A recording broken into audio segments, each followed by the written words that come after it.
Welcome to Sri Aishwaryam's English Grammar and Spoken English with loads of happiness from Manimegla Vicharangan. இந்த வீடியோவில் நம்ம பார்க்க போகிற topic auxiliary verbs.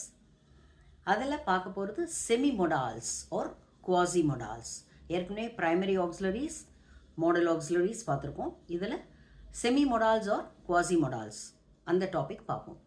இப்போ semi-modals, quasi-modals அப்படின்னு பார்த்தீங்கன்னா அது கீழே 4 verb இருக்குது. என்னென்னா ought to, need, used to and dare. இந்த வீடியோவில் நம்ம பார்க்க போகிற டாபிக் ought to. இந்த ought toன்றது ஒரு defective verb. It takes infinitive as an object. Infinitivனா என்ன? 2+ verb. To eat, to score, to dance அப்படியெல்லாம் சொல்கிறோம் இல்லையா? அதுதான் ஆப்ஜெக்டாக எடுத்துக்கோங்க முக்காசி. இது எந்தெந்த சிச்சுவேஷனில் யூஸ் பண்ணுவோம் அப்படிங்கிறத பார்ப்போம். ஃபஸ்ட்டு வந்து டிசையர்னால் ஒரு விஷ், ஒரு ஆசை இருக்கும் இல்லையா நமக்கு உள்ளுக்குள்ளே, அதை பற்றி சொல்லும்போது இங்கே ought to யூஸ் பண்ணலாம். ஐ ought to visit my sister tomorrow.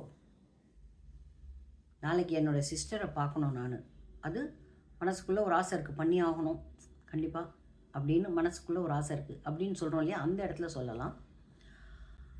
I ought to score good marks in this test. Only then I'll get admission in a good college. அடுத்தது ought to moral obligation. அந்த இடத்துலலாம் use பண்ணலாம். moral obligationனா என்ன? ஒரு மனசாட்சிக்கு உட்பட்டது அப்படின்னு சொல்கிறோம் இல்லையா. இப்போ ஃபார் எக்ஸாம்பிள் கிளாஸ் நடந்துகிட்ருக்கு, நீங்கள் வந்து ஒழுங்காக குவைட்டாக கவனிக்கணும். ஆனால் பக்கத்தில் இருக்க பசங்களோட பேசினாலும் உங்களை யாரும் கேட்குறதுக்கு இல்லை. வேறு எதனா டிஸ்டர்பன்ஸ் நீங்கள் பண்ணாலும் கிளாஸில் கேட்குறதுக்கு இல்லை. ஆனால் மனசாட்சிக்கு உட்பட்டு என்ன பண்ணணும்? You ought to maintain silence in the class. இல்லையா? ரூலுன்னு சொல்ல முடியாது, ஆனால் நீ மனசாட்சிக்கு உட்பட்டு இன்னும் அப்படி தான் நடந்துக்கணும் அப்படின்னு. இப்போ ஒரு சில இடத்துக்குள்ள பார்த்தீங்கன்னா புல்வெளி பச்சை பசேல்னு இருக்கும், அவங்க வந்து அங்கே யாரும் அங்கே வாக் பண்ணக்கூடாது, நடக்கக்கூடாதுன்னு சொல்லியிருப்பாங்க. ஆனால் அதையும் மீறி ஜாலியாக நடந்து போகிறவங்களாம் இருக்காங்க. ஸோ அந்த இடத்துல நீங்கள் இதை யூஸ் பண்ணலாம். You ought to avoid walking on the grass. புரியுதுங்களா எப்படி யூஸ் பண்ணணும்னு? ஸோ மனசாட்சிக்கு உட்பட்டு நீங்கள் அங்கே நடக்கிறத தவிர்க்கணும் அப்படின்னு சொல்கிறது.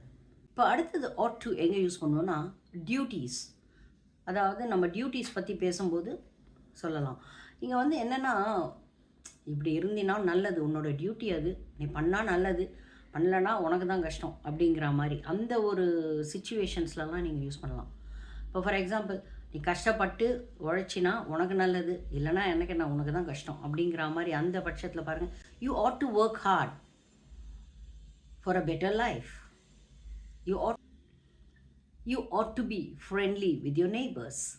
இப்போ நெய்பர்ஸ் கூட எவ்வளோ பேர் ஃப்ரெண்ட்லியாக இருக்காங்கன்னு சொல்ல முடியாது. ஃப்ரெண்ட்லியாக இருந்தினா நல்லது, உனக்கு தான் நல்லது, ஃப்ரெண்ட்லியாக இல்லைனா உனக்கு தான் கஷ்டம் அப்படிங்கிறோம் இல்லையா, அந்த இடத்துல யூஸ் பண்ணலாம். You ought to be friendly with your neighbors.